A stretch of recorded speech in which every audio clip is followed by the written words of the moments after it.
Assalamualaikum warahmatullahi wabarakatuh. Perkenalkan, nama saya Agung Anugrah Pratama dari Program Studi Pendidikan Agama Islam, Fakultas Ilmu Tarbiyah dan Keguruan, Universitas Islam Negeri Raden Fatah Palembang. Baiklah, dalam video kali ini saya akan mempresentasikan proposal saya yang berjudul Implementasi Program Tahfiz Al-Quran di STQ Anaba Curug Bengkulu, yang mana guna untuk memenuhi mata kuliah metodologi pembelajaran, dosen pengampunya Bapak Muhammad Isnaini SAG MPDI. Baiklah, langsung saja ke latar belakang masalah. Program menghafal Al-Quran tidak hanya dikembangkan dan diterapkan di lembaga-lembaga atau pondok-pondok pesantren saja. Program hafalan Al-Quran telah masuk di lembaga pendidikan formal, baik swasta maupun negeri. Oleh karena itu, sekarang banyak ditemukan lembaga pendidikan Islam terpadu yang memiliki program unggulan tahfiz Al-Quran. Pembinaan program tahfiz pada lembaga pendidikan formal memiliki tantangan yang berbeda dibandingkan pada lembaga pendidikan pesantren tahfiz lainnya. Tantangan yang berbeda pula dihadapi antar lembaga pendidikan pesantren dengan pesantren lainnya. Tantangan yang berbeda memunculkan perbedaan dalam perumusan tujuan program tahfiz, latar belakang pembinaan tahfiz, kemampuan sumber daya yang ada, serta ketersediaan sarana penunjang lainnya. Selanjutnya mempengaruhi pembinaan tahfiz yang diselenggarakannya. Identifikasi masalah. Di slide ini ada 5 buah identifikasi masalah yang saya temui di STQ Anaba. Yang pertama yaitu motivasi menghafal dari peserta didik itu masih kurang. Yang kedua, tidak banyak teknik yang digunakan ustadz-ustazah di STQ Anaba Curug Bengkulu tersebut. Yang ketiga, kurangnya bimbingan bacaan Al-Quran dari orang tua pada anaknya. Yang keempat, masih ada peserta yang kurang dalam hal tajwid maupun makhraj, dan masih ada juga peserta didik yang kadang melanggar aturan. Batasan masalah. Agar penelitian ini tidak keluar serta meluas ke pembahasan yang dimaksud peneliti, maka peneliti membatasi masalah mengenai implementasi yang dilakukan di STQ Anaba Curug Bengkulu dalam cakupan pendidikan, yaitu program tahfiz Al-Quran, minat, motivasi, faktor pendukung, dan faktor penghambat.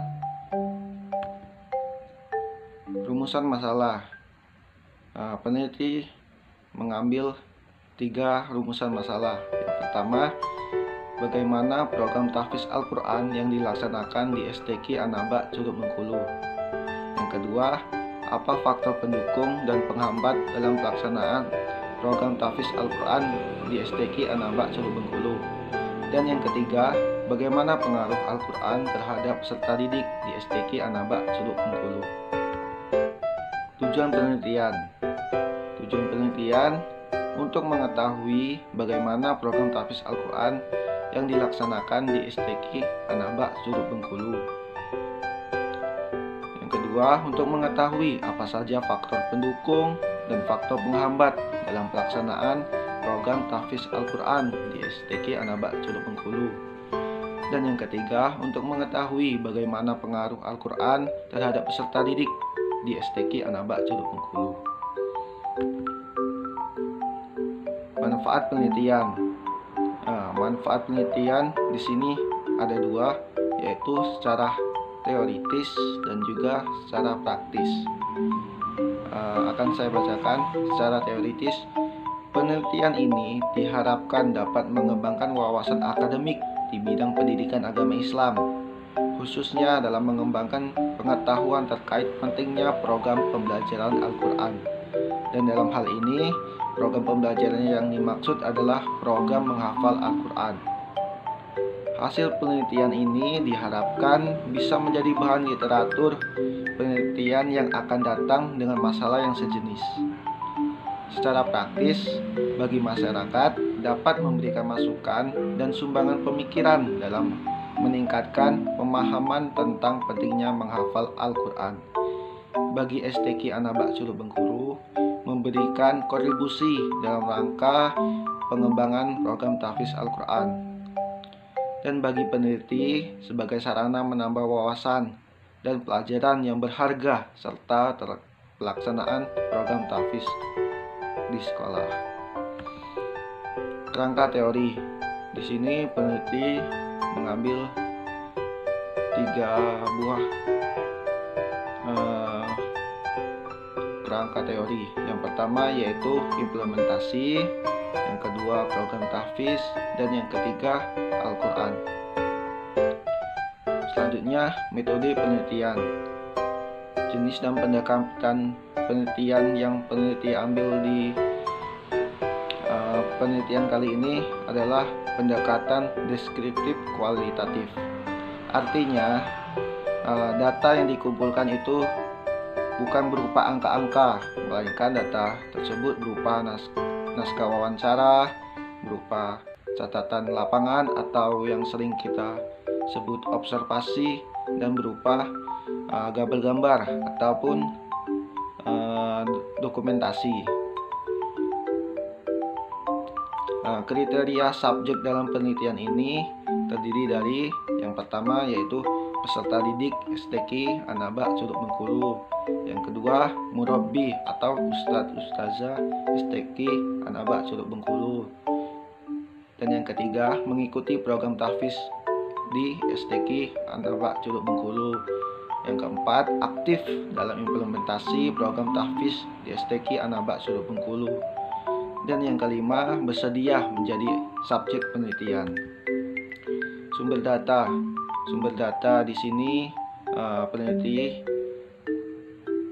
ada 2, yaitu data primer dan data sekunder. Data primer adalah data yang diperoleh langsung dari narasumber, yaitu melalui wawancara dan observasi, yaitu berupa kata-kata dan juga tindakan. Sedangkan data sekunder yaitu data tidak langsung yang didapatkan ataupun diperoleh melalui dokumentasi. Teknik pengumpulan data.